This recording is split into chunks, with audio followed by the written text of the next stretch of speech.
నాకు వయసు ఉంది, చదువు ఉంది, జ్ఞానం ఉంది, తెలివితేటలు ఉంది అని అప్పుడప్పుడు కంచె దాటి వచ్చామనుకో చాలా ప్రమాదాలు జరుగుతాయి. ఇప్పుడు యవనస్తుడా గుర్తుపెట్టుకో.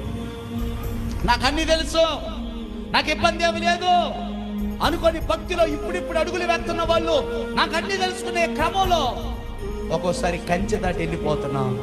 కంచె దాటి వెళ్ళిపోయినప్పుడు ఎప్పుడన్నా మీరు బీచ్కి వెళ్తే, ఎప్పుడైనా మీరు సూర్యాలంక బీచ్కి వెళ్ళినా, ఇంకా మిగతా చోట్ల బీచ్కి వెళ్ళినప్పుడు అక్కడ కొన్ని మైకులు పెట్టి చెప్తా ఉంటారు, అమ్మాయి దూరంగా పోకూడదు, బాయ్ దూరంగా పోబాకు, మీరు దూరంగా వెళ్తే లోపల మీరు మునిగిపోతారు, ఇంటికి రారు. హెచ్చరికలు, పోలీసులు ఒకటే ఊదిరి బెల్ల ఊదుతా ఉంటారు, రావాలి వెనక్కి రావాలి. కొన్ని హద్దులు పెడతారు, అక్కడ ముందుకెళ్తే చచ్చిపోతారు అక్కడ. అదేవిధంగా మన జీవితంలో కూడా దేవుడు మనకు కొన్ని హద్దులు పెట్టాడు. ఆ హద్దుల పేరు ఏంటంటే దేవుని ఆజ్ఞలు. ఆ దేవుని ఆజ్ఞల్లో మనం ఉన్నంత కాలం మనము మన కుటుంబాలు క్షేమంగా ఉంటాయి అన్న సంగతి దేవుడు తెలియజేస్తాడు.